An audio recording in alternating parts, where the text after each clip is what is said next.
And now, it's time for the Stain Game with your host, the one and only Justin Menezes. All right, folks, good morning, good afternoon, good evening, depending on what time or where you're listening. This is Justin with the Stain Game coming to you live. We have a special guest today, Rich Marta. Am I saying that correct, Rich? Mattera. Mattera, I'm sorry. Rich Mattera, he's our special guest today. Rich, can you introduce yourself and let folks know who you are and where you come from? Yeah. Um, I'm from, my name is Rich Mattera. I'm from Winston-Salem, North Carolina. I own Piedmont Home Services. I started my business in 2011. Prior to that, I worked for um, garage door company probably from like the early 2000s. That was my background, was garage doors installation, commercial and residential. Lived in I grew up on Long Island, New York, and then when I met my wife, she moved to Long Island. We lived there for a couple of years, and then it got expensive, so we moved to Southern New Jersey, where she was originally from. Our parents were there, and brother and all, and then I got into that's when I was an insurance guy in New York working for Geico, and then I couldn't find anything down there uh, that I could get back into because it was very rural. They didn't have a lot of metropolitan cities where I could get back into the insurance. So I kind of fell into the home service business. Started doing garage doors with her cousin, and then got a job with the company. Enjoyed it, loved doing it, but I knew that it wasn't something that I wanted to do forever. I wanted to manage and become like a business owner. So in 2010, I purchased a franchise with a national company, moved down to North Carolina, and started that business. Unfortunately, the company that I had the franchise with, they had filed for a bankruptcy and they closed down the majority of their locations. So I lost my franchise due to that. So I had to reinvent myself, and I didn't go back into the garage door industry because of a couple of different scenarios with that company. I had a non compete, even though that was, that they closed it down. I still had to abide by it. So I had a couple of friends that were in pressure washing in other states, and they were like, "You should try soft washing and pressure washing. It's a great business." So I looked into it, did my research on it, and then in 2016 I launched Piedmont Home Services and started as an owner operator, and just went to all the shows and the events, and learned from just like all these guys that have been in an industry a long time, just how to run the business, how to treat surfaces, different types of surfaces and stuff. Um, and then along the way, I did get into deck restoration. I noticed that was like nobody really knew how to do it in my area. There was a couple of guys doing it, um, that they were national franchise type people, but it was just like a small operation. So then we got really good into restoring the wood using different chemicals that we went for training on. And then people started asking me, "Hey, do you know anyone that can stain these decks?" And I'm like, "Well, we don't do that. I can refer you to a painter or somebody," and I would refer it out. Then I met Caleb from Expert Stain and Seal at a event in Greensboro that um, my local pressure washing company put on this big event for 3 days, and they were like showing me the product, showing me how easy it was to put on there. So we started exploring that, and then we went to one of their events in Tennessee and got trained and saw how it was lucrative and how it could be an add-on to what we're already doing. So we went ahead and started offering those services.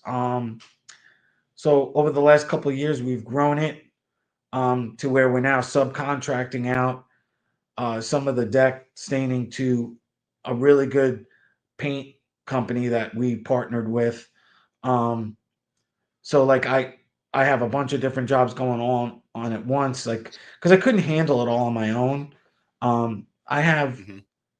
two technicians, and I have an office person answering and doing all the scheduling.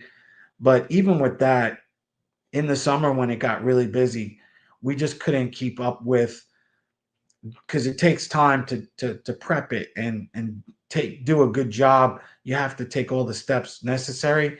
It's time consuming, so I didn't have the bandwidth to continue to keep my soft wash business going and doing the deck. So we partnered with these guys, and they're phenomenal. I mean, they do unbelievable work.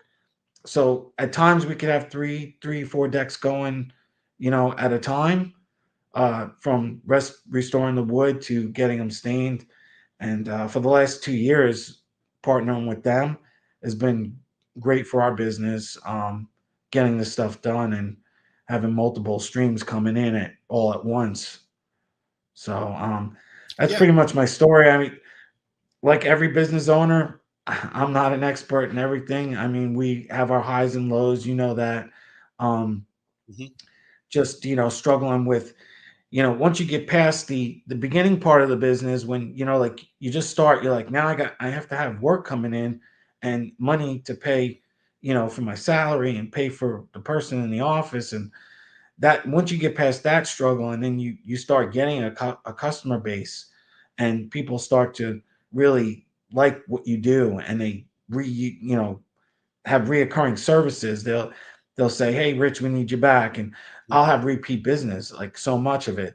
Then you start running into other issues, Yeah. like having the employees, the people, which I have great people, but over the years I've gone through some people that were, you know, you got all this stuff on the schedule and then they call out, and there's all kinds of stuff that happens. So you every stage of the business, you come into some obstacles that you have to navigate around, and it's just a journey for me. I'm not Hmm. saying I know it all, and I got it all together. This year I signed up with Howard Partridge, the Inner Circle, to get some coaching, because I feel like I'm at that spot. Last year we did really well last year. It was a great year, and but I'm kind of in that rut where I can only go so far with what I know. So now I'm just gonna get some help from these guys and get my systems together, because I don't really have great systems. We have I know how to do the work and all that other stuff, but some of the Yeah. administrative stuff is my weakness. So that's where I'm trying to get some Hmm. help with. But other than that, I mean, I love what I do. The people that I work with, my technicians, and uh, Renee's in the office. She's been with me for 6 years. She's awesome. Um, she's in BNI right now doing our networking. But yeah, I mean, it's been great. I love doing this work, helping people out. Um, it's just awesome. Awesome. Yeah, that's a great intro. So let me ask you something. Did you start off as like a sole proprietor, owner, operator, one man crew, or did you jump in as an LLC with a couple of folks who came and worked with you, or how did you get started? No, I started off as well. I did start it off as an LLC, but it was just me. It was the one man show. I was everything in the business. I worked out of my house. Um, I had done some real estate deals with my father-in-law. We bought a couple of homes, flipped them. I wanted to get some capital. It wasn't something I loved to do. He was really into it big time. Like that's all he did. That's how he made his whole living. It really wasn't. I'm a, I'm Hmm. I'm a taker in some aspects of my life, but I'm very, like, I take calculator risks, And that to me, like some of that stuff was a little Hmm. too risky for me. But he was great at it. So like I felt comfortable working with him. But then he retired and he didn't want to do it anymore. It was just, he wanted to relax Sure. and enjoy his life. He did it his whole life. So I built up some capital to launch the business, got, paid for everything out of that money, my truck, my equipment. And then I just went to work by myself. It was just me. I was washing roofs, washing houses, washing concrete, doing Hmm. all this kind of stuff on my own every day. And then realized that, you know, it's great. I'm making money, but do I want to do this going into 50 and 60 years old? Like your body can only take so much. Um, so, I go to church on a regular basis, and it was a couple of guys in the church. They approached me. This was like 3 or 4 years ago, and they're like, "Hey, we're looking for work. Um, we heard that you do pressure washing. Would you be, do you need anybody?" I said, "Yeah, actually, I do need somebody. I just never been able to really find someone I could trust." Um, because when I go out there, I mean, and your name is on it. So like when you're doing this stuff, to Hmm. me, it's like I don't want to just send anybody out there. It's my name that's on it, and I don't want anything to tarnish that. So I don't want to just Yeah. throw someone out there and say, hey, go do this job for me, and then they do something that damages a house or damages something. So like I was always very cautious to like I don't know if I can hand this over to somebody because I'm afraid that they might mess it up. But once I got past all that, I do have some training videos that I went through that I purchased over the years. So I put them through a little bit of a training course. They went on the job training with me, as an interview type deal to see how they could handle the work and if they would even like it. So, Hmm. the one guy came on and he worked with me, and he really picked it up fast. I was like amazed that he he was I didn't have to tell him after about 2 weeks, I didn't have to tell him what to do next. He was already on it. So I'm like, wow, Hmm. he's doing a great job. Then it got to the point where he was like, he knew as much as I did. Like I go on like an abbreviated vacation. Like a lot of times we would wrap stuff around a weekend because I knew I couldn't be away for too long. Um, Yeah. but he would handle it. He would do the job. He would take care of and the people would send me an email.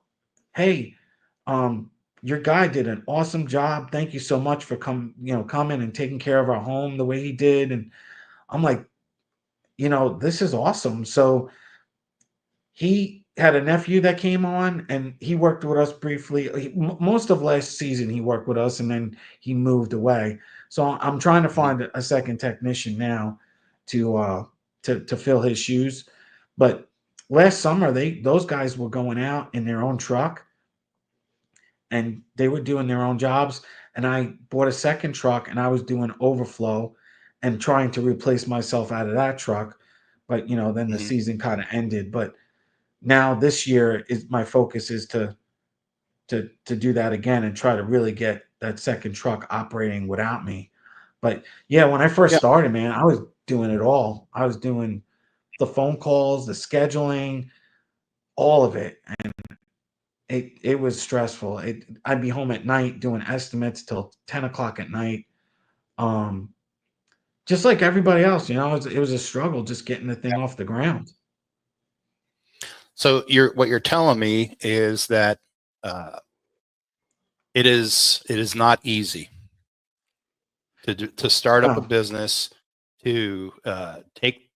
So you mentioned a couple things I wanted to touch on, and I really love it because I get a lot of how do I put this?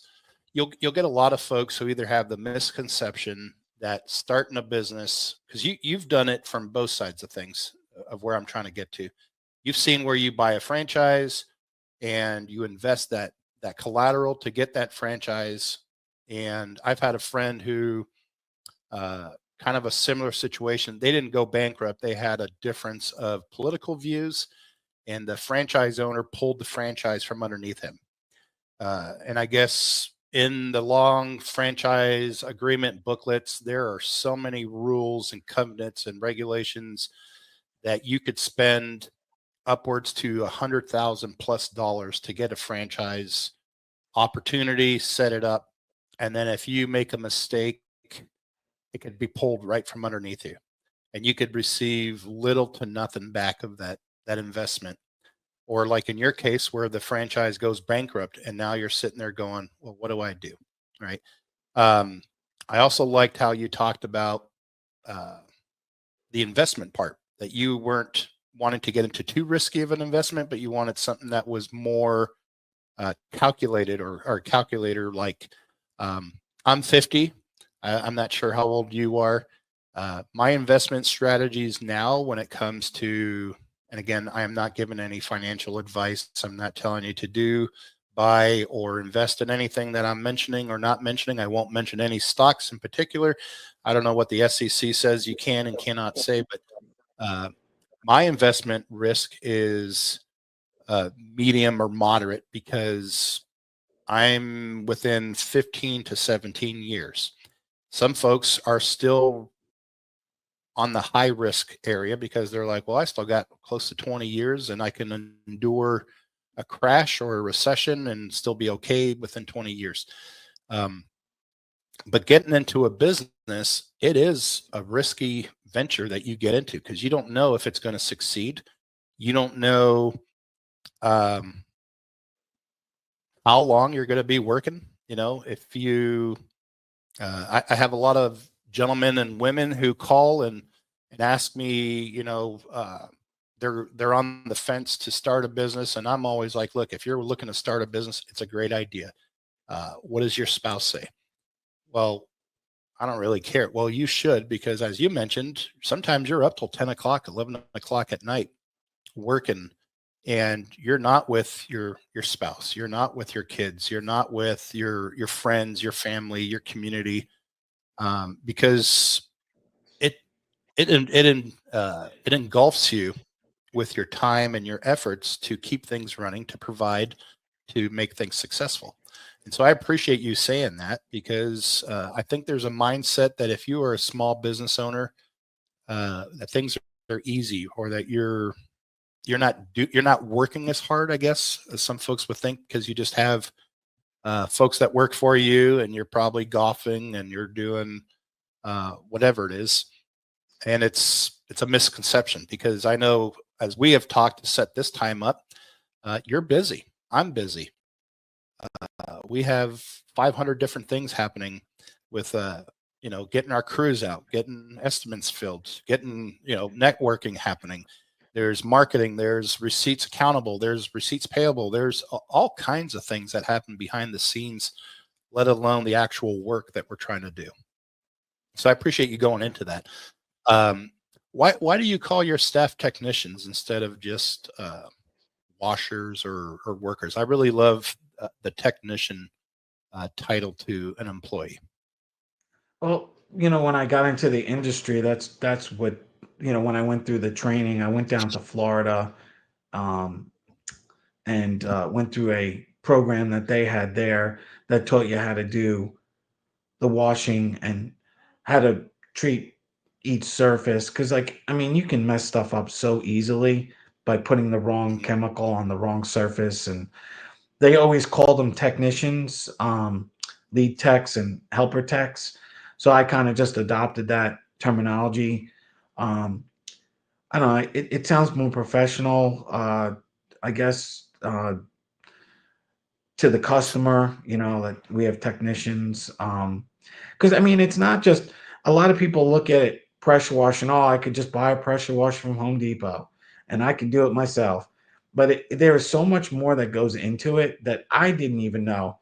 Like, I thought the same thing. Like, when I first started, I'm like, why am I going to spend 3 grand on a pressure washer when I can go to Home Depot and buy one for 500 bucks? I mean, that's stupid. But then when I get into the specifications, like the gallons per minute and all that stuff, it makes a huge difference. Like, When you go to a higher Yes. gallon per minute, the PSI doesn't really mean anything. People say, oh, I have a 4,000 PSI. That means nothing.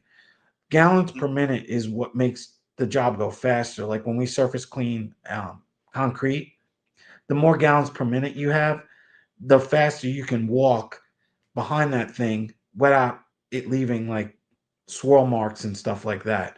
So you can get the job done faster. And it just goes, there's so much stuff that goes into it, like the different chemicals and how to mix them and safety, all the safety like that goes along with it, like the personal injury, protection equipment you should wear, gloves and goggles and all that stuff. I mean, it's all important. So there's a lot that goes into it. When we get done cleaning a house, every customer is just like, man, I've never had it this clean because Mhm. there's an art to it. I mean, it sounds funny, but there really is a way to do it and a way not to do it. And using high pressure on stuff just damages everything. Mhm. It has its place, as you know, like for wood restoration, we have to use a little pressure to sometimes get the dead matter off the top of the older grayed out wood.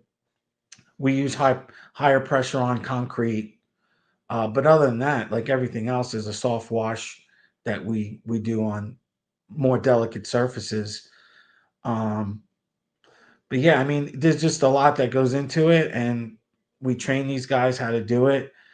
And I don't know, I feel like them being called a technician makes them feel like a little more important in the role of what they're doing too, because like, we value our employees, like everything they do. I mean, they help us and we help them. We try to give them the right equipment and the right education to do the right job, and we want to see everybody grow. Like, that our culture is, when the tide rises, we all rise together, like the ships in the harbor. And you know I always said, like, when I started my business, I wasn't just starting it for myself to be greedy and take all the money and, live, a Mhm. lavish lifestyle. I always wanted to help other people elevate too, whether Yeah. it be the technicians and the people in the office, like try to help them, give them opportunities to grow and make more money. Cause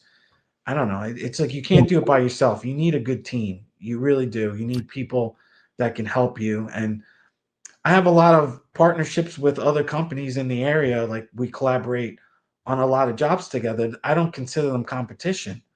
I consider them Mhm. partners. And there's other soft wash companies that I do work with. We work together on jobs because sometimes I'll need an extra truck and they'll need an extra truck. So we work Mhm. together. We don't fight against each other as competition. We just help each other out. And that's how I always been. Someone comes after you, like in a bad way, I mean, I just stay away from them. But for the most part, I try to collaborate with people because it works out better that way anyway. Yeah, I agree. We've been trying to implement a different culture here in Omaha and Lincoln when it comes to deck and fence staining companies. Instead of just saying, "Oh, we wash and stain fences and decks," I've been trying to help other companies incorporate the mindset that we are professional wood restoration. We are not just a chuck in a truck. You should consider yourself a professional. You consider yourself someone who wants to be educated, wants to learn. You talked about early on all the different courses and classes that you go to educate yourself, to prepare yourself to continuously grow. And I think there's a mindset in a lot of, I don't know if in the home services and the washing business, if it's that way, but in the painting industry, you're just considered a laborer. You're not really considered a technician, or uh, I guess you're considered a painter. But there isn't that mindset of you're not just going there and grabbing a brush and a roller or a sprayer and you're just going to throw things on. There's processes, there's techniques, there's do's and there's don'ts. And I think in our industry, especially on the wood restoration aspect of things, if we begin to act professionally, we begin to talk professionally, we begin to treat our staff like professionals with educating them, training them, uplifting them both financially, education, and opportunities. Uh, they, at least for me, I've noticed with the folks that work for us, they are more invested into the business than they were before when they were just considered an hourly employee. Edwin, who we've had on our staff for, I think this is year 5, maybe year 6. Um, he's our foreman, and I have 2 sons that work for me, and they're like, "Well, why is he the foreman?" Well, he's trained as a foreman. He's got the experience. He's got the know-how, and he's got seniority. And he every year when we start the year, uh, you're the foreman, but if your efforts start slacking, I'll take the foreman title away from you and also the pay that comes with the foreman. And you'll now go down to a technician pay. And so if you're not meeting those standards or exceeding those standards, there's nothing set in stone in the way that we do things. And it works the same way with our bonus structure too. So like if you're a foreman and you're making a certain amount an hour, but your production rate was, 20% lower than the technician, well, the technician's getting a 20% increase on his bonus, and you're getting a 20% decrease on your bonus. And so uh, having that culture, I guess, of professionalism, and then also the mindset of you as a business owner to uplift your employees, your staff, I think is an amazing thing that you're doing. Yeah, and I buy them all uniforms. The only thing I don't pay for is boots. I work out a deal with them, like if they want to take it out of their pay, because the boots could be expensive, but I'll supply them shirts and hats and pants. Um, Mhm. that also makes them feel like it's more of a company. We're all wearing the same uniform together. Everybody looks uniform when we're out on the job. You got 3 people in the same. It just looks so professional. Um, Mhm. because I've seen so many people pull up in like ripped up jeans and paint all over their shirt, and I mean it just looks so unprofessional and sloppy. And I know like everybody, humble beginnings and all that stuff. I didn't always have uniforms. I really didn't. Um, Sometimes I would be that guy. Like in the beginning, you know, I didn't know about the special clothes that you had to wear because we use bleach and soap to wash stuff. At first I had ordered shirts that were cotton, and then they got stained with the bleach, and I'm showing up with stain. And then I learned that polyester, they had these shirts that were made out of 100% polyester. They didn't bleach. So then I ordered those and implemented those into the business so that we didn't look, you know, sloppy showing up to houses. I mean, when someone walks up to the house like that, I mean, I know for me, if someone walked up and I saw this, you know, ripped up, and I'd be nervous. To me, I would be nervous. I'd be like, I don't, are these people going to do a good job? They're not even, they don't even look professional. How are they going to treat my house? So that was one of the things I implemented pretty early on in the business was uniforms, and it made everyone feel like we were all part of a team wearing the same uniform. When we do staining, I tell them use one uniform just for staining because you're gonna get stain on that Right. stuff. Uh, you know, if we show up to a job with stain on our shirts and pants, I mean, there's nothing we could really do about that because I mean, you don't want to keep ruining new shirts and pants. So I try to tell them keep one set of uniform just for the stain stuff, so that we don't mess up all our uniforms. But when you're showing up for the estimate and stuff, you just want to look clean cut. You want to look professional. Like so many people have asked me on too, like, is this a franchise? And I'm like, no, it's privately owned. business because we just come off as it comes off that way because like you said, I try to go to two industry events a year if I can. Um, Mhm. and I don't know, I don't always sit through all the classes because some of it is redundant, but I go for more of the networking, like meeting, like I met you at one of the industry events in Tennessee that time, um, just talking business. And I've learned so much from some of these older guys that have been in the industry for over 20 years. You just pick up one little thing every time you go and try Yeah. to implement that into your business. And you do that 10 years. I mean, you're building blocks and you're starting to build the house, like the business Yeah. up. But yeah, Yeah. I mean, this past summer, we started doing a employee appreciation. What I would do is one Friday out of the month, we would put it on the schedule. We're cutting out at 12 o'clock. Come back to the shop, and I bought a Blackstone for the shop, um, and I'll cook everybody hamburgers, hot dogs, whatever. I mean, we've done that last summer we did I think 3 times, but just like pay them for the rest of the day, come back to the shop. I bought some cornhole boards. We had some cornhole tournament stuff. Just like a I just wanted to show them that I was appreciative of their hard work, and we had some good months that summer, and it's just giving back to so everyone feels like part of that team. Yeah, yeah. No, and it's the small things that make a difference. So we get all variety of folks who are watching and listening. So we'll have folks who, like ourselves, we started off as a one-man crew, owner operator, and then you evolve.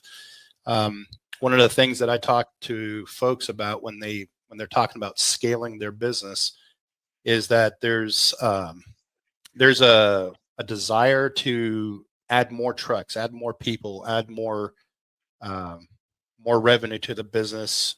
And I think you mentioned a lot of things that are overlooked a lot of times.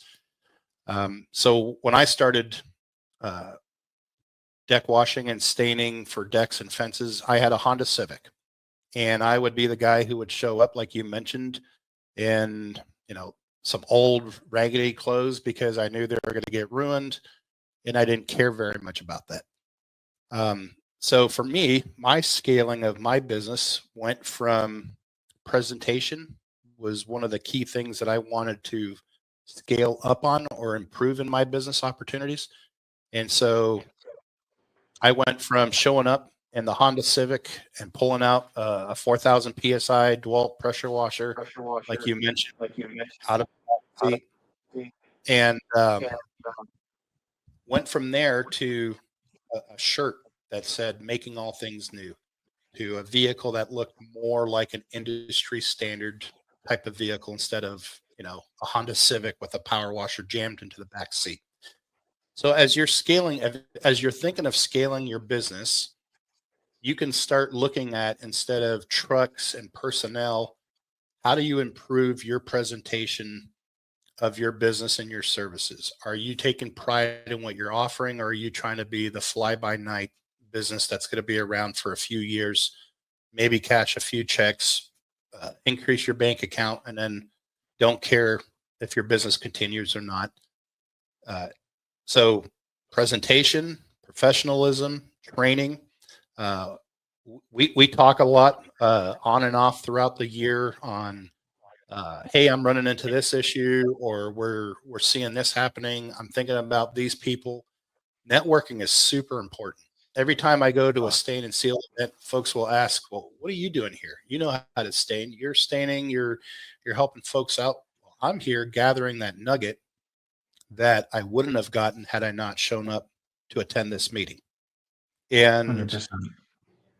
every year, I walk away with at least three nuggets that will be business altering for positive influence, whether it be Joe Everest, for an example, when he goes to the Staining University and he's talking about marketing, doing Facebook Live when you show up to a job. Hey, this is Justin.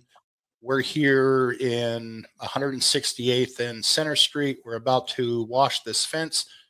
Give the folks who are watching, if they're watching, a quick glance of what it looks like before.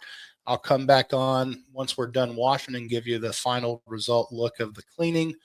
If you're in this area and you're watching and you want us to come by, leave my number and you're off. And I don't know how many views that I've gotten from folks who happen to look at it and give me a call to just getting your name out there, just getting that edge off of jumping on social media, jumping in front of a camera, not being afraid to talk, not being afraid to present who you are, and showing that you have pride in what you're offering. Yeah. And so, yeah, I agree 100%. I went to a event last year. It was a paid event, sales boost with Pat Clark. I think it was this time last year, a year ago, and it was a 3-day event on how to boost your sales. And one of the things I took away from that was the presentation part.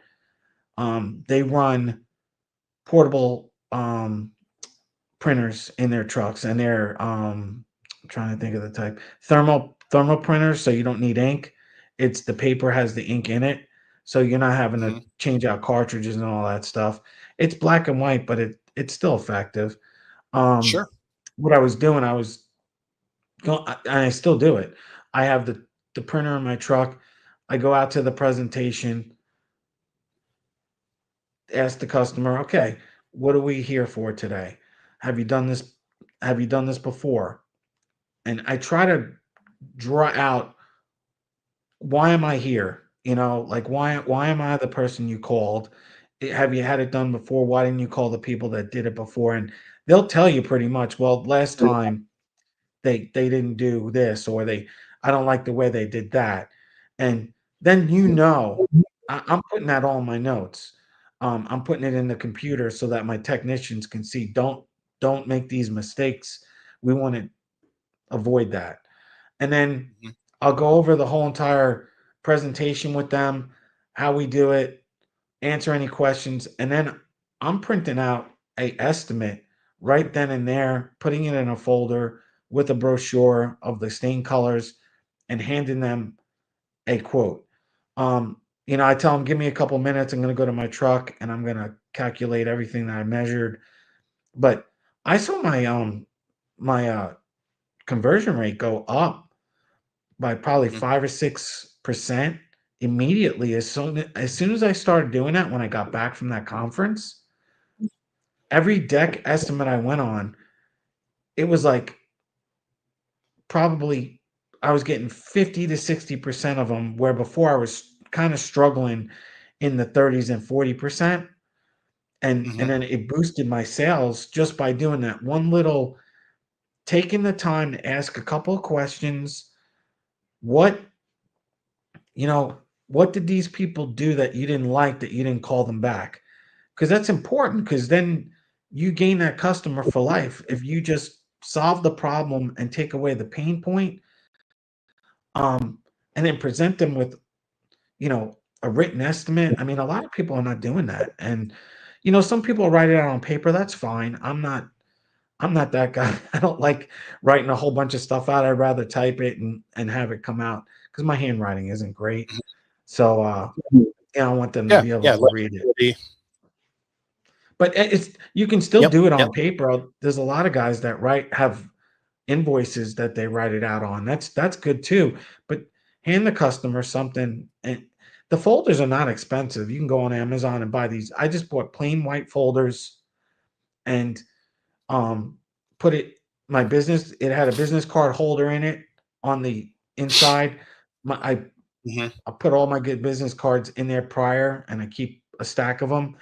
And then I take that and put it in with the brochure from Expert Stain and Seal, so they have a copy of the colors and all that. It goes a long way. It's more professional too. Yeah. So here's what it's not showing up. Here's what we've been using, and the background is killing it. So we have a carbon copy we leave the top with the customer. The yellow we keep for our staff to see what needs to be done. And then we are also doing a digital estimate that we're emailing, texting to the customer so that they have a digital copy. And as you mentioned, one of the things that we have incorporated for ourselves, and we've seen a great result from it, is having a salesperson whose sole responsibility, their number one responsibility, is to sell. So when that phone call comes in, that email, that Facebook message, whatever request for a job, for an estimate, our salesperson goes out. He's my son, Christian, and he'll have the nice polo shirt on. He'll have the nice khakis. We will immediately send a response to that customer. Hey, we received your inquiry for an estimate.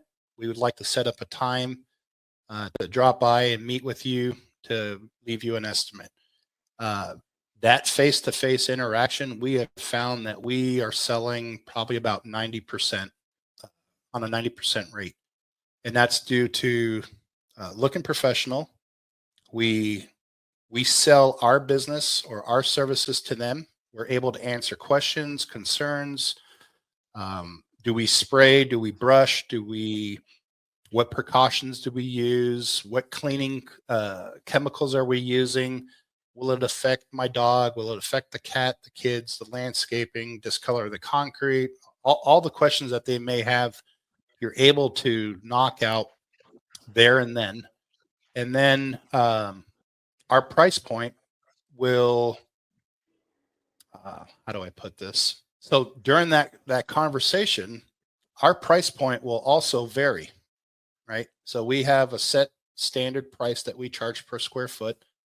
But given that interaction with the customer and their expectations, that price may go up because that interaction, those questions, those inquiries, you're now realizing, okay, this customer is expecting top-notch service. And not that we don't give all our customers top-notch service, but we just know that this customer is going to go out there with a fine touch toothbrush looking for, did they leave any debris on the window? Was there any debris on the house? Was there anything that they didn't put back? Are they going to remove my furniture and put it back?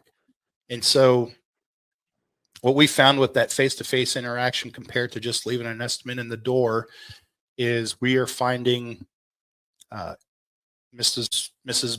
Doe and Mr. Doe, they want their furniture taken off their deck, put off to the side, covered up. And so we need to add that as a line item that for removing your furniture, we are going to increase the price by $150 or whatever most folks are charging. And they're expecting us to come back, make a second trip after we're done staining to put the furniture back up on their deck.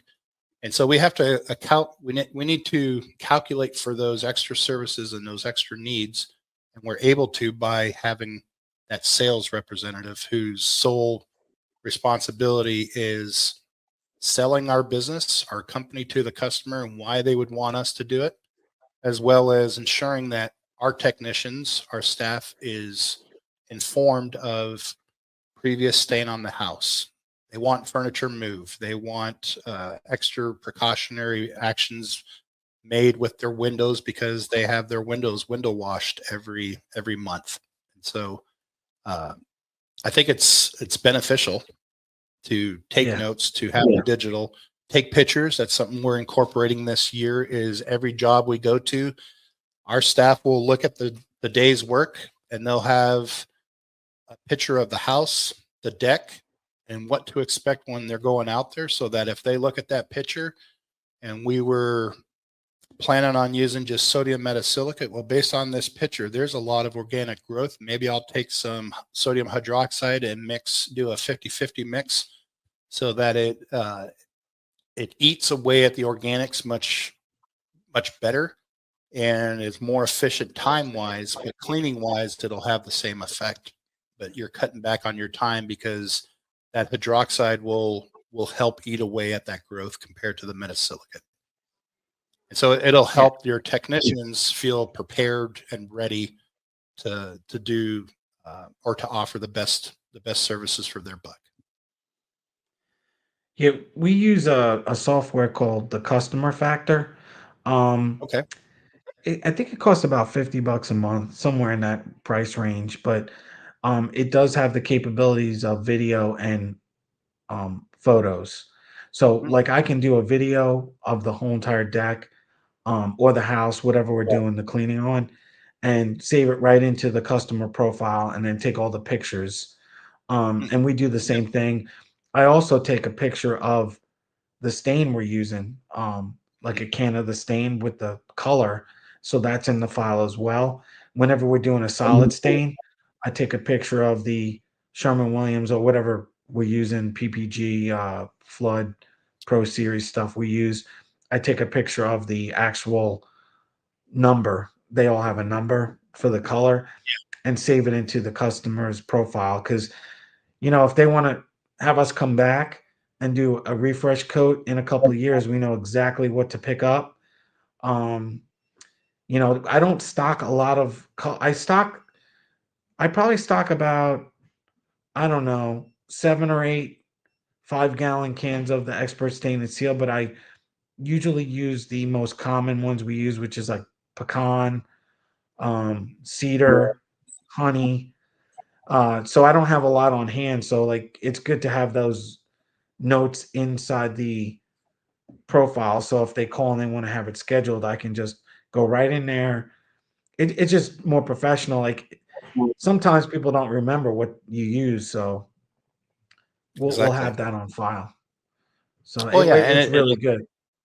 it saves you time for, like you said, those repeat customers. A couple of years down the road, you go to their file. You look up Mr. Doe or Mrs. Doe, and okay, we used Riverwood from Sherwin Williams in a semi-solid, and it was either pre-mixed or we had to have it mix. I have noticed, me personally, that if you don't have the formula and it's one of those colors that they have to mix, uh, people make mistakes. Folks who work behind the counter mixing paints will sometimes fat finger something in there, or the Yeah. computer does something.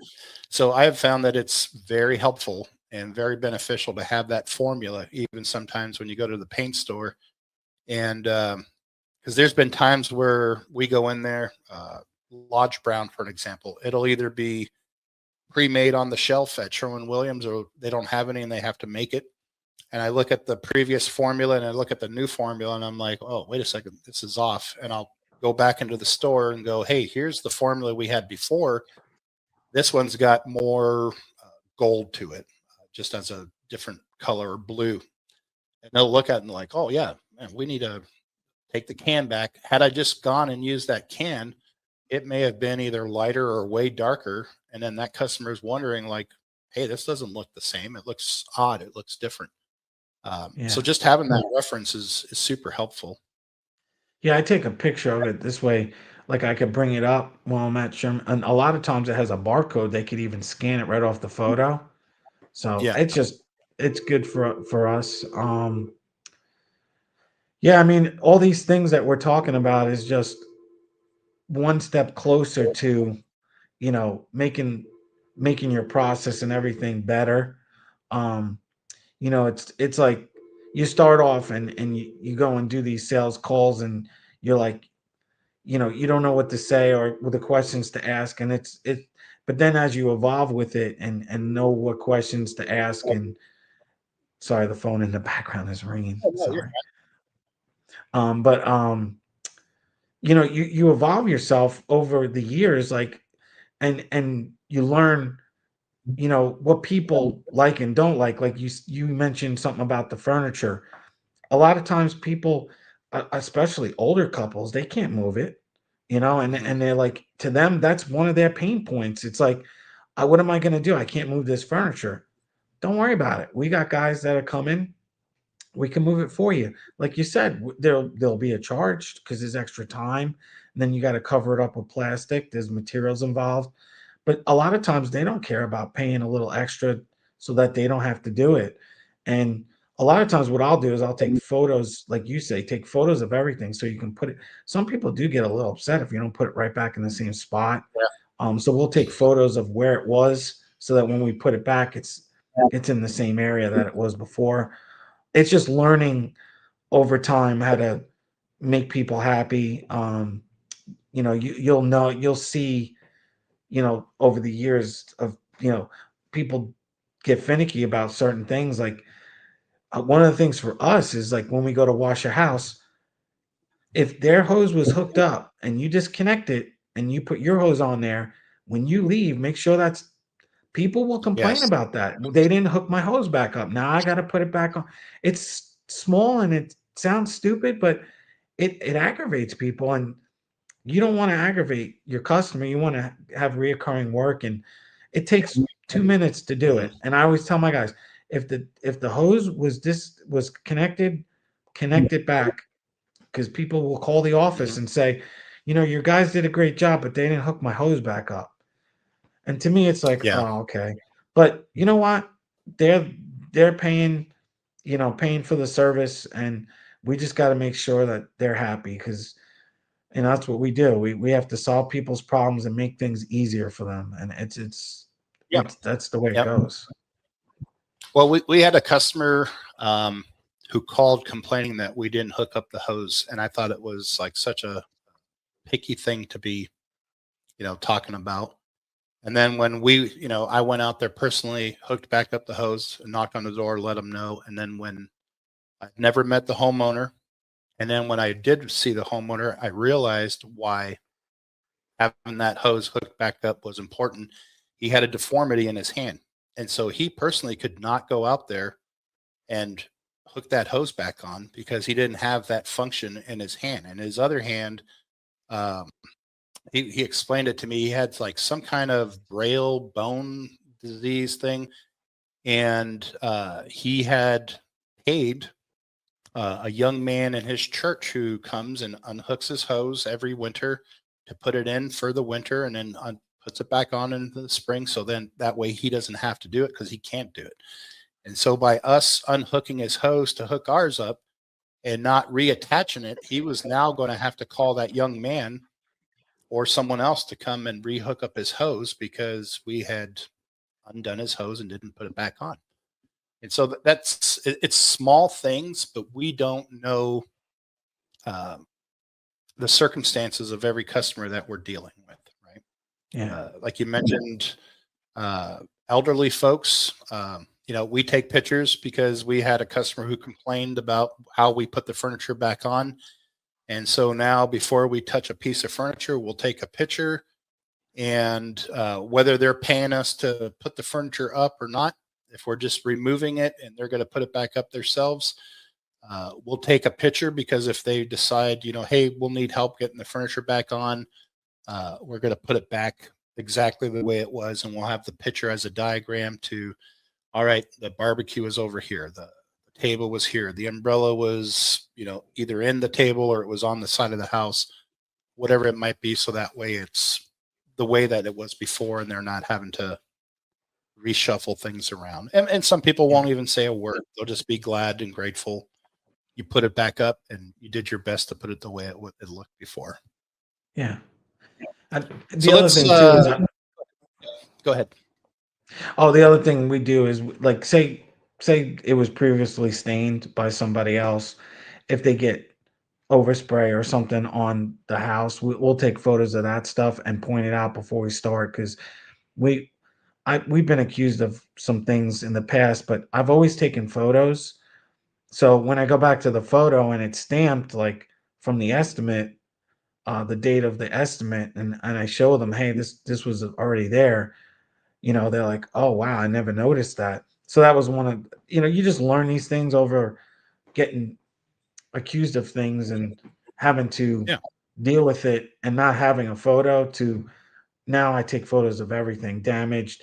Even if there's landscaping that looks like it's wilting and stuff, I'll take photos of that and point it out. Hey, this was like this before even starting the job. Because I've had to replace people's landscaping, like bushes and plants, in the past. Hasn't happened in a long time, now that we've been doing it that way with the photos. I mean, if we damage it, we'll replace it. But if we didn't do it, it's just money out of your pocket, if you're not protecting yourself. Yep. Yep. Yeah, and don't be afraid to admit you made a mistake. You know, we moved. We had this deck staining job that had to have had 50 planters, and I'm talking 75 to 100-pound big planters on this deck. Luckily for us, it was a pool deck, so it wasn't like you're going down a set of stairs, 18 steps. So it was easy to move. And in moving one of these planters, one of them cracked. It was just like one of them plastic vases, and they cracked. And so uh, customer wasn't home. The guy who was washing for us told us, hey, one of the planters, the plastic vase cracked. Sent me a picture of it. Tried to call the homeowner, couldn't get a hold of the homeowner. Sent a text with a picture, asking where she had bought that planter so that we can go and replace one. And she, oh, don't worry about it. They're old and probably deteriorating, and time and wear and time on it probably is what really caused it to crack, not so much you guys. But we still went out and we bought as close as possible of a plastic planter vase, and we went and moved the old plant into the new one and put it back in, and she was super ecstatic that we had not only taken ownership but followed through with what we told her we would do. Even if she said don't worry about it, we still went and got the vase, put it in there, because we broke it. Had it been on the Yeah. deck, and the previous company that washed their deck didn't move anything, so they washed around the planters and then they stained around the planters. And she called us the following year because when they had I think it was the landscaper who came in and moved the planters inside, there was the circles of where the deck had never been cleaned or even Oh stained man, because no one bothered to move anything. But they that's were told, crazy. but the homeowner was told, yeah, we moved it and we washed it and we put it back exactly where it was. And she was an older couple, so they weren't going to go out there and move these 70 to 100-pound big vases, and they just assumed that they were honest when they did it. So yeah. So we're coming up on almost an hour. I just wanted to ask, how do you see 2025 looking for you and your area as far as house washing, deck staining, and staining? How do you see the year looking for you guys? Um, we're to be honest, it's a slow start right now, but I think once this has been an unusually cold winter for us. We don't normally get snow.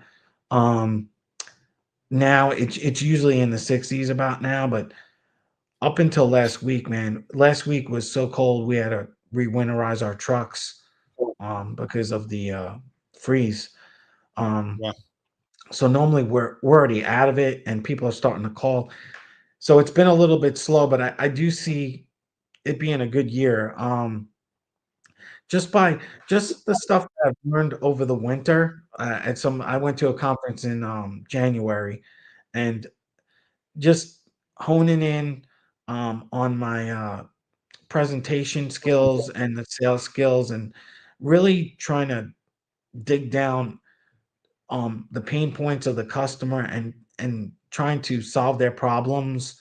I just it's made a world of difference. I mean, just I used to go out there, do the estimate, try to rush through it, and go to the next one. And I've slowed it down, and I want to spend some time with the customer, and get to know what they're really after. But I see it being a really good year. I mean, honestly, they've said this, in the past, that a lot of these younger kids now that were kids 10 years ago are now going to become homeowners. A lot of them are tech people in like desk jobs that don't know how to do stuff.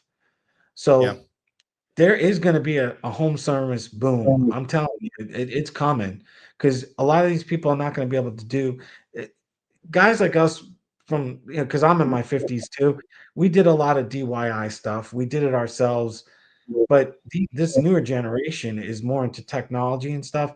They're not interested in doing that. So that it's gonna come soon. I mean, you're gonna see a home service boom where people need things done, house washing, roof washing, all kinds of stuff, deck restoration, fence restoration, and they can't. And then you got the older crowd getting old to where they can't do it anymore. So I mean, there's so much opportunity out there.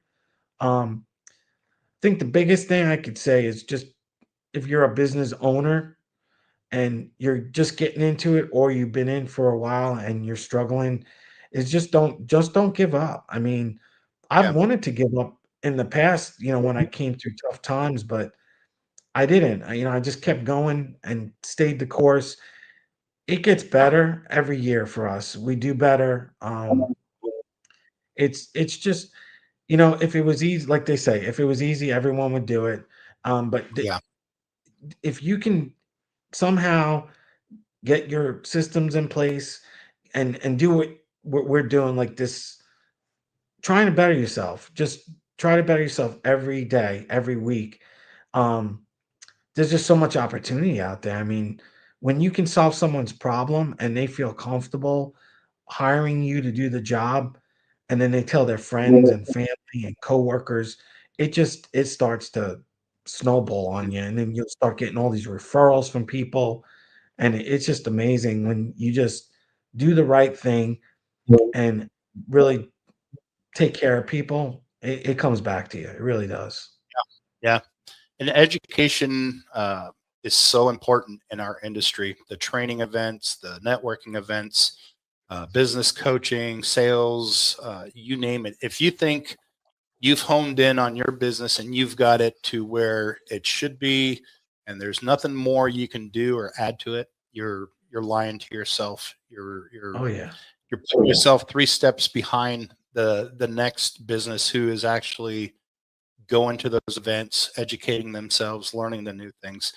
Uh, when I first started, I was a pressure washer guy who Home Depot used the Home Depot tips that came with the DeWalt pressure washer, and I was just blasting the wood with pressure.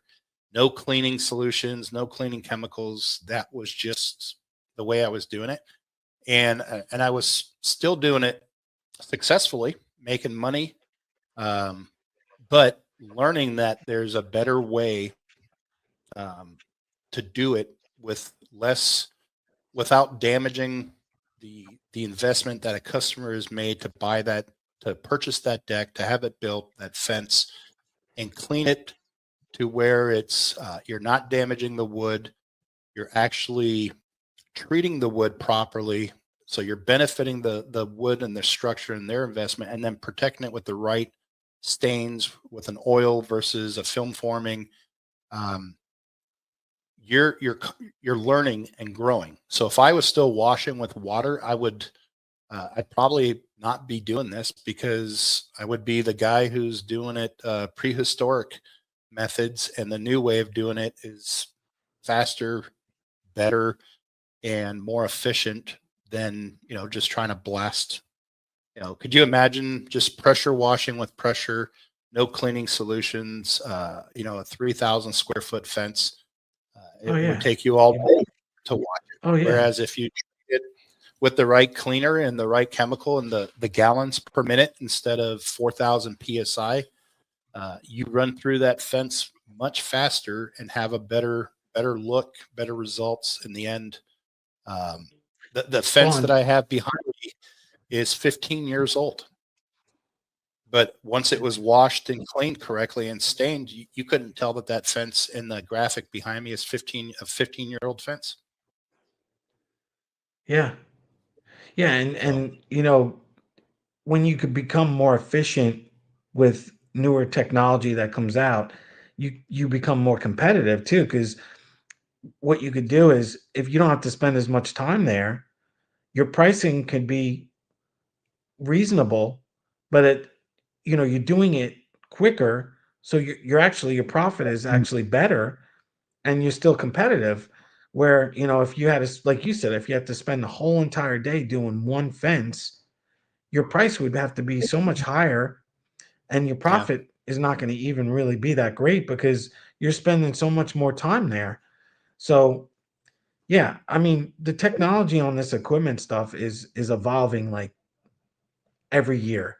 It gets better Yeah. and better. New chemicals come out, things get easier to do. And like you said, I mean, if you think you know it all and you can't learn anything new, it's you're fooling yourself. It is true because every time I go, people always ask me, "You always go to these industry events all the time. Like, don't you get sick of it?" I'm like, "No," because I get to Yeah. see people that I haven't seen in years or Mhm. in a year, and I get to catch up with them and talk business. And I always learn, like you said, a couple of things from every event from somebody that has been doing it longer than me. And then I take it back home and I implement it and make my business better. Yeah. Yeah. Or even the folks who just started off, but they have a social media presence or knowledge of how to market, how to utilize Twitter, Twitch, all these. I mean, there's so many social media sites, networking sites out there that, when TikTok was about to be banned, there was one that I can't remember the name of it, but someone brought it up. I think it was Joe Everest brought it up to me, and I'm like, "What is it?" And he's like, "Yeah, it functions like TikTok, but it's not TikTok." And I opened up an account, and it's very similar, very easy to maneuver. And I'm like, I didn't even know this thing was out there. And he's like, Yeah, me neither. But with these things going off, so even like the newer business owners who are coming in, they might not have the time and experience with the work and the business side of it, but they may have the technology experience that we don't have that you can learn That's from it. them even, you know. That's true. So Yeah, and I'm trying to do more of that now with the social media stuff. It's just so time consuming. I'll get on a kick with it in the winter when I'm a little slow and do a bunch of videos, but then when it gets busy, I kind of if I fall off. I don't want. I want to try to stay consistent with it this year. At least do one video a week. Um, just like a short clip of just maybe on a job site or just something educational and how we do things and how we take care of people's property. yeah. Um, the other thing you mentioned earlier too was the salespeople. Hmm. Um, I don't. I'm the only one that does the sales. So a goal of mine this year is to try to hire a they call it a territory manager, Okay. salesperson for my area. Um, so I'm navigating through that, just trying to figure out how to hire the right person and the pay structure and all that stuff. So that's one of my goals this year is to get another salesperson. So, are you talking about hiring in like a someone in house for you who specifically works for you, or are you talking about contracting uh, an agency that has like I've been seeing a lot of pop up ads on my feeds for when you said tutorial managers. There's these new businesses out here that you pay a fee, I guess, a monthly subscription or something, and then you pay a commission where you have a guy or a gal who gets your leads, and then you send it to them, and they go out and they sell for you, even though they don't actually work for you. I don't know if that makes sense. Like Yeah, when I looked, I've heard of that.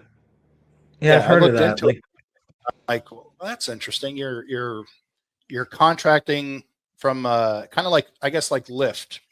A guy's got his car, a guy or gal has a car, and you need a ride, and so you pay him to come pick you up and take you to wherever you want, and you pay him the rate.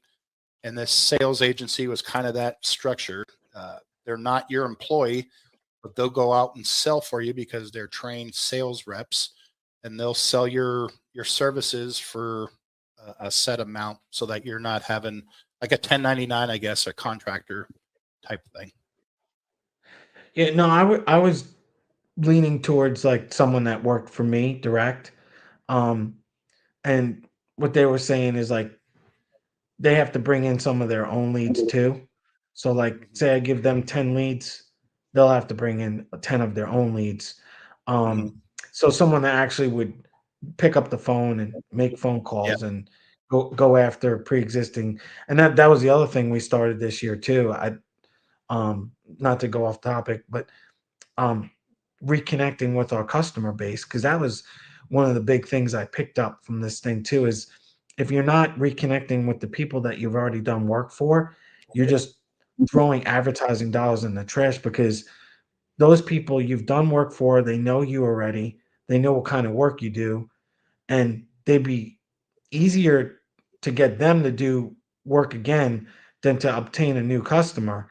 So we started doing that. Renee and myself, when I'm not in the field, like if I have a slow day, I'll jump on the Mhm. phone and start going through all my contacts. And there's a place where you can put callback notes. So I'm not calling people she already called. It'll show all the notes, like when they were called. It time stamps it, Mhm. and then what they talked about. So we've been going through the database, and it's the conversion rate is not very high. But if you don't call, you know, all, if you don't call and try to get people that scheduled, I mean, if you're not calling, you're not getting anything. So Yeah, that those two, and that's better. Yeah, go ahead. I'm sorry. no, those two things are like a big thing that I learned this past convention that we've actually implemented. Well, the salesperson I'm working on, that's going to Mhm. take a little time to get someone in place for Yeah, that. But yeah, and calling someone you've done business with is way better than cold calling someone you've never done business with. You oh know, yeah, one of the key features in our CRM program that we use and are utilizing is that when we enter our customers' information into the data program that they have, it'll have a date stamp on there that so like if we did their deck 2 years ago, we can create an email or a text message campaign and pull up, put a date search in there for 2 years plus, and it'll pull all our clients from 2 years and beyond, and pull their email, their text information, or their phone numbers for a text, and then it'll send like a friendly reminder. Like our last one that we did is as spring is approaching, it's time to reconsider having your deck or your fence washed and stained. Um, and like you mentioned, you're now reconnecting with them and letting them know, hey, we're still in business, we're still washing and staining, and we would love to have you give us a call to have us come back out and do it. And the conversion rate we've seen is not super high because we're still in winter. We've had nice weather this week, but next week's supposed to be nice. But living in Nebraska, and I'm sure you guys say the same thing, and North Carolina is like, they're calling for great weather next week, but give it 24 hours and it could be freezing cold ice or snow, within the afternoon. Um, so yeah, reconnecting with your customers, like what better customer base do you want to touch with folks that you've already left a good lasting impression with to have you come back in? yeah, we started doing it in the beginning of February, and we did get some people on the schedule. I mean, it wasn't a high conversion rate, but the way I look at it is if you call and get a no, that's fine. But if you don't call at all, it's still a no. So it's like sometimes you will get the yes. Um, Yeah. or at least you know what? We left we left some voicemails, and like from a week ago, they called back yesterday, a couple of them saying they wanted to Mhm. get on the schedule. So sometimes it just like people are busy. I'm busy. You're busy. Like it's like the honey-do list. You keep putting it aside until it becomes the problem, and you're like, oh, I got to get this done, and then you think, oh, I'm gonna call whoever that can do it for me. But sometimes it just gets put on that back burner because they got so many other things going on. But if you're reconnecting with them and staying in front of them, they'll remember you and call you when they need it. So I mean, Yeah. it's really good to do. Yeah. We found if we touch our customer, and I say touch, like if our name is being put in front of them 3 to 5 times, um, they're more likely to reach out to us than if we just. Um, so one of the things we've started doing specifically last year, for an example, that we're now going to do and continue to build off of it is, um, I have estimates to do tomorrow, for an example. When we go out to do the estimates, we'll take 50 to 100 door hangers with us. And so as we're on that property on a deck, for an example, we're looking not just at the job we're at, but we're looking at the neighborhood and the neighbors. Okay, their deck needs to be done. Their deck needs to be done. Their deck needs to be done. And then before we pass out door hangers, like I said, we try to do a face to face with the estimate with the customer. If we're able to sell that deck or that job right there, we bring a yard sign and we ask the customer, "Hey, would you mind if we put our yard sign in your yard?" And then we'll for advertising. And typically, unless they're in a weird homeowners association that doesn't allow for that, or they just say no, then we don't do it. But if they say yes, we put a yard sign in there. And as we finish, setting dates and schedules and everything, we then go and hit the neighbors with door hangers. And what we have seen is that the neighbor will see the yard sign coming in. They'll see the door hanger. That's our first touch. And then we will typically try to put a yard sign. This year we went from a colorful, making all things new with an image in the background to just a plain white background with black lettering that says deck and fence washing and staining, and then our contact number. Nothing fancy, just to the point. And I think it was Joe Everest said that there was a study done across the nation that those white and black or white and red or white and blue simple signs generate, I think, at a 50% higher return on investment than a colorful image filled sign will, because it's to the point. It catches that customer, like you said, the guy who or gal who has so many things going on, but they see deck staining and they're like, oh yeah, that's one of the things I need to get off my list of things to do. And they'll jot down the number and they'll call you. But if they see a frilly picture and sign, it may lose their attention span and they're not thinking of the deck staining or the house washing.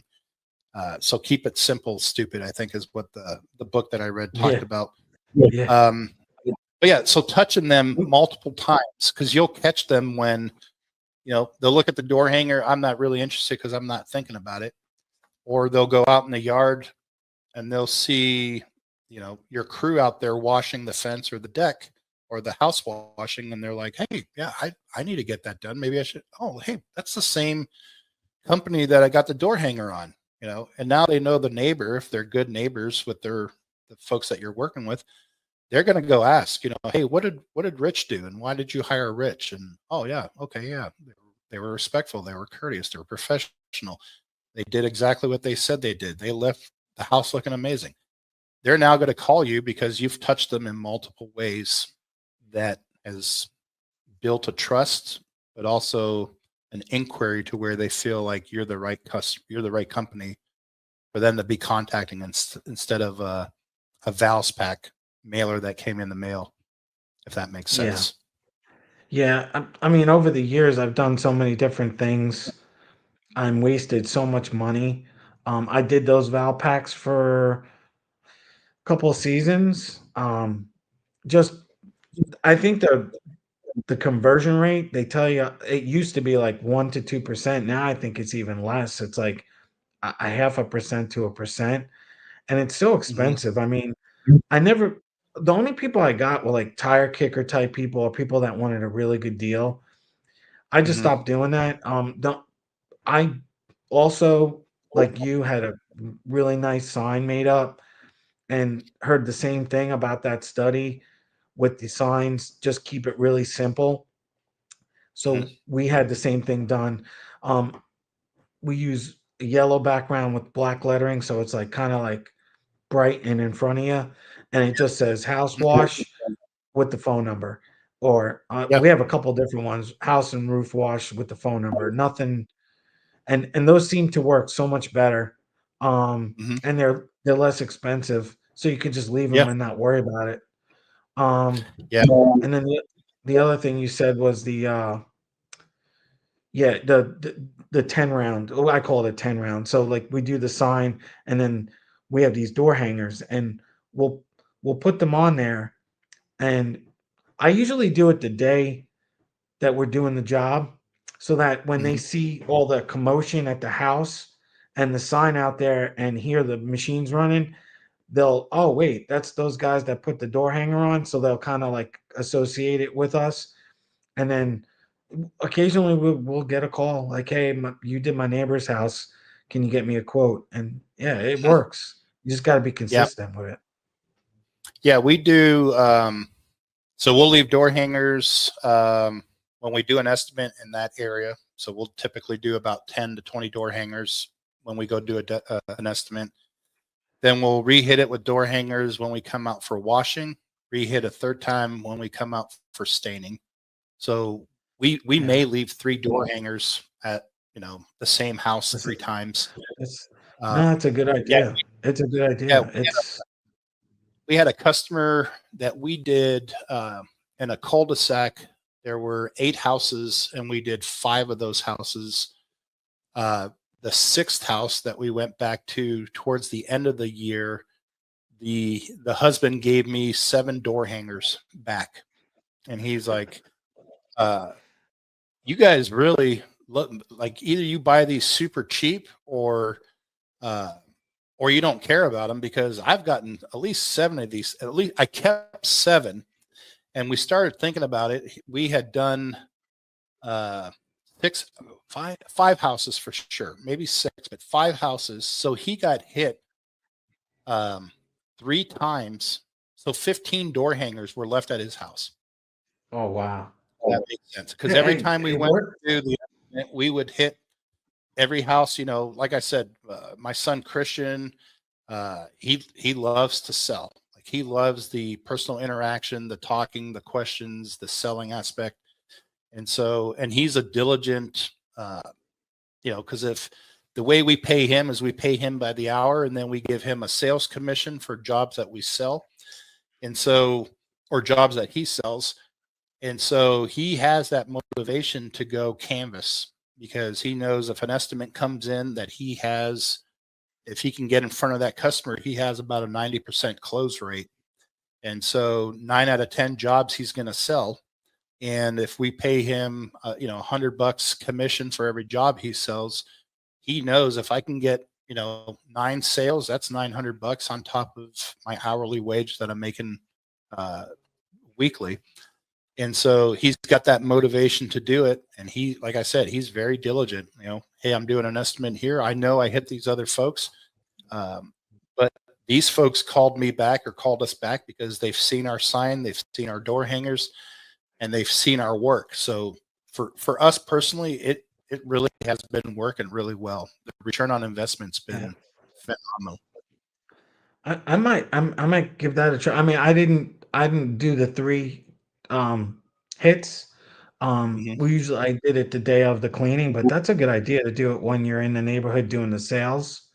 And Yeah. then again when you clean it and then again when you stain it, because that's Yeah. like you said, I mean, like, that's awesome that you did get that job and then he handed you back the things, like, it Oh does yeah. sometimes take 7 times to get someone's attention 'cause it's Well, and everything's so busy.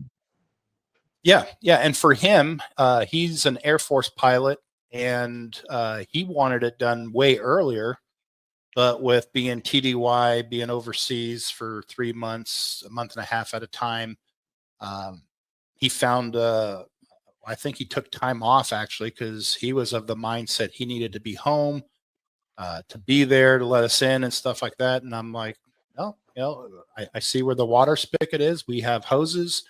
He's like, well, I Yeah. have a hose. And I'm like, well, we prefer to use our hose because if we damage our hoses, we're replacing our hose. And I don't want to damage yours, but that's cool. But yeah, you don't need to be here unless you really want to. If you're going to be outside watching us, wear a rain jacket, and wear some wet. You're going to get wet from the mist and from the water. And when we're staining, if you want to be home, by all means. But as long as we have access in and out of the yard, you really don't need to be here.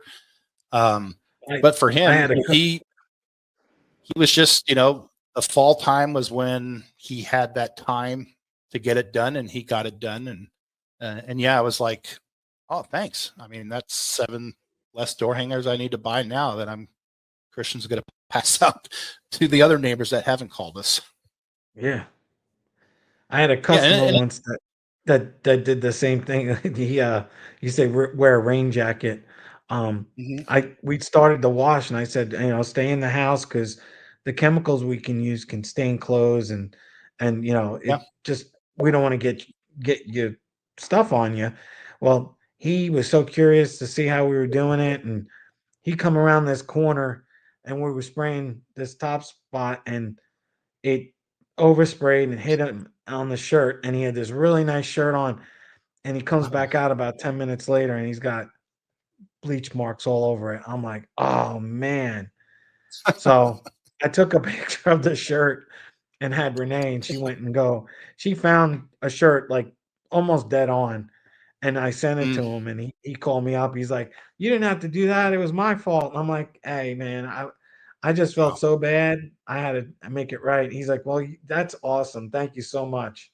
So, Yeah. Well, and it's small gestures like that um, are so meaningful.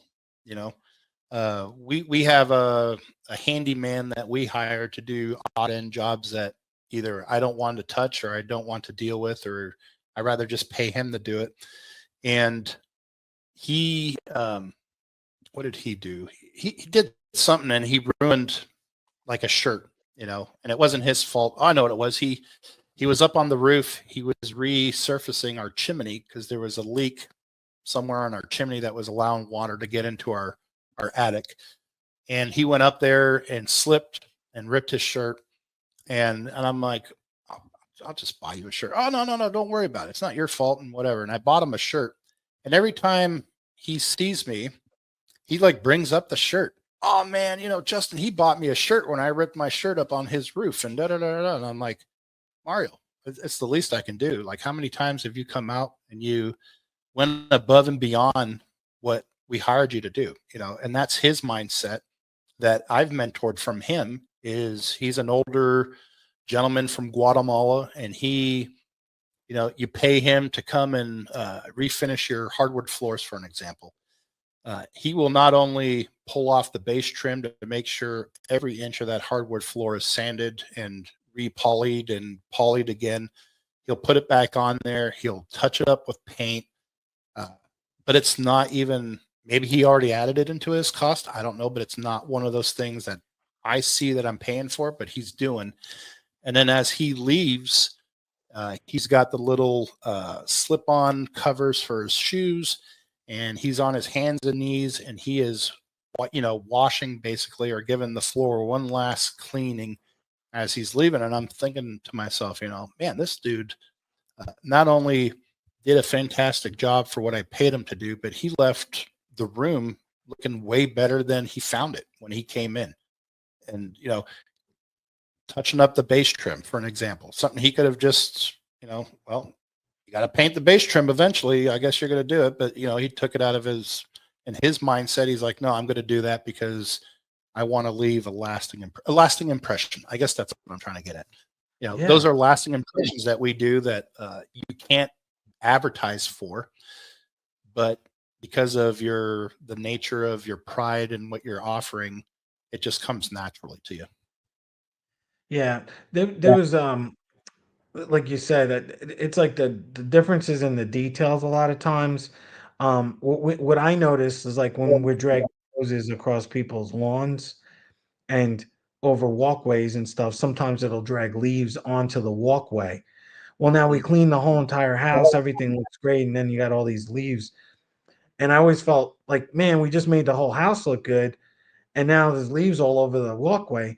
So we ended up buying some gas blowers, and we keep them on the trucks, and we'll at the end we'll blow off all the walkways and the driveway and just finish the job. Like, because it just looks like garbage. Like you just washed this whole house, it looks great. Now they got all these leaves on the driveway and the walkway where you drag your hoses. So it's just that kind of stuff that people just remember. Now they don't have to get the blower out and do it themselves, and they remember it. You know, it's and it takes what, 5 minutes, 10 minutes to do it. Yep. Yep. So Well, I had going along with that. Uh, we weren't doing any work for this customer, and they were talking about house washing in Omaha. I feel is like a huge market growing. Like when I first started doing deck and fences, you would hear maybe about one or two house washing businesses. Now it seems like every turn you make, there's house washing signs all over the place, from handmade, spray painted house washing, like you said, and the phone number. Maybe that dad and kids did over a weekend to try to advertise for their business.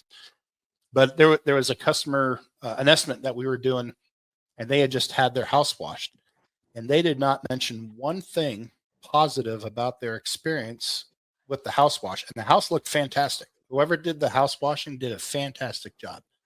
But what they did point out to me was the debris, the mud or the dirt that was left on the walkways from the hoses, the leaves, or not leaves, but grass clippings. So they had the yard mowed, and I guess the hose, wet and everything, had collected some of the grass clippings. And as it was making its way back to their trailer, it had left grass clippings along the walkway. And that was what she was pointing out. She never said that the house looks cleaner, the house looks brighter, they waxed. They left a bunch of debris, and then I had to come out here. That's her lasting impression. And yeah, it clicked in my mind as like, man, just the small details that we can easily overlook in the rush of getting things done. Like you said, getting the blower and just blowing it off uh, will leave a lasting impression. So if they had done what you had just mentioned, she probably would have sat there and go, yeah, look at the fantastic job they did. They did this, and they blew off the sidewalks when they were done. But instead, she's like, yeah, they left a bunch of junk in my walkway that I had to go get the broom and sweep my walkway because they left grass clippings everywhere. I'm like, yeah. It's like okay. you created, you went there to solve a problem and created more work for her. When you first start, it's like you don't think of this stuff. Like you just want to get to the next job, and you're like, you don't think it makes a difference until you get the phone call, and they're like, they did a great job, but they left debris on my walkway or whatever, whatever and then that I always counted that as a growth for me. Like now we know what not to do the next time, and Hmm. a lot of times we'll go back out and just take care of it and say, "Oh, we'll be out there this afternoon. We'll take care of it. Don't worry about it. We really apologize." And then we know, just don't do that again. We got to make sure we're really leaving the place better than we found it. Yeah. And just going out there, like you mentioned, you know, 9 out of 10 times that customers are going to say, no, no, no, don't worry about it. It's fine. Don't worry about it. But if you don't go and do it, they're going to remember it.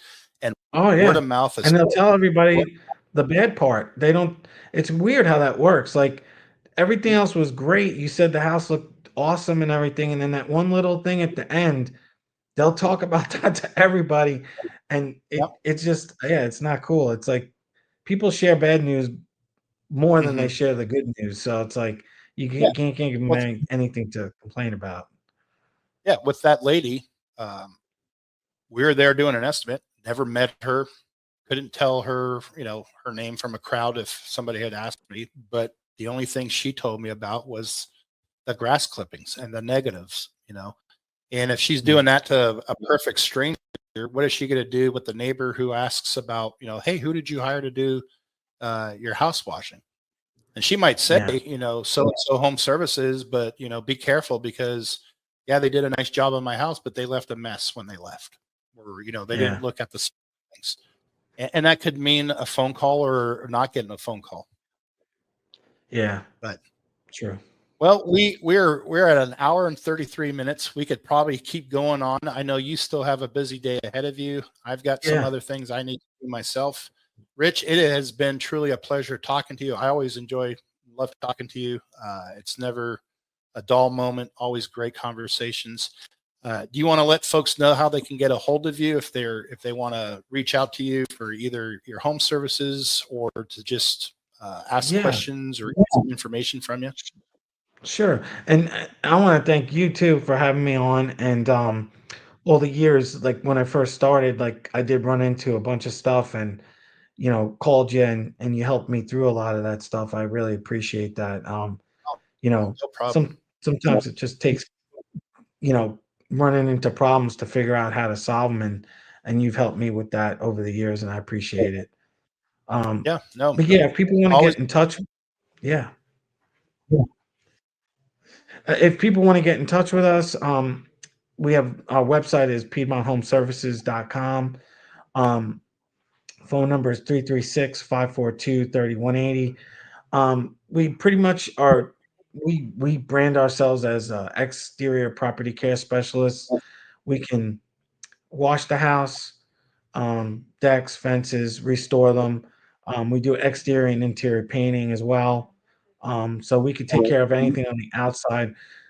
Like you, we have carpenters that will take care of wood rot for us. Masonry people that can take care of like front stoops that are deteriorating that we can have repointed.